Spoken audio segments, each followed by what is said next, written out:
Kita ingin membahaskan berkenaan dengan hydration break yang ada pada World Cup. Apa yang aku rasa kagum lah kan, disebabkan ada sesuatu yang dipanggil sebagai hydration break.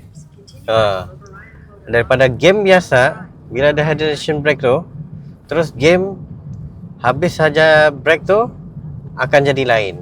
Bukan jadi pada yang standard punya game, sebab strategi pun berubah dan sebagainya. Itu antara kelebihan ada Hydra Break ni lah. Dan satu benda lagi, menguntungkan pengiklan. Okey, soalnya pengiklan ni kan, dia akan macam apa orang kata tu, mencari peluang. Di mana kalau hydration break ni, di sanalah terdapat pelbagai iklan untuk ditunjukkan, termasuk juga sponsorship bahagian minuman, sponsorship bahagian makanan semasa dorang, makanan minuman lah, mostly minuman. Contoh macam kalau dorang berhenti sekejap tu, akan ada macam iklan minuman, ataupun dorang minum minuman tersebut, yang menjadikan sesuatu tu sebagai iklan ataupun afiliasi dan juga menguntungkan. Katanya lagi Fox baru-baru ni berjaya mengutip lebih dari 250 juta USD disebabkan hydration break tersebut.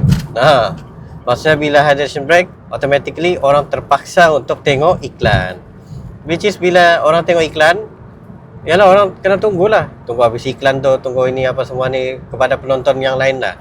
Termasuk juga during hydration break akan ada iklan di setiap media, television. So jadi di situ adalah kesempatan yang terbaik untuk media-media ni untuk meletakkan dorang punya iklan. Supaya orang pun terpaksa untuk tengok iklan, dan tengok iklan pun macam okey, ini sekian-sekian gitu.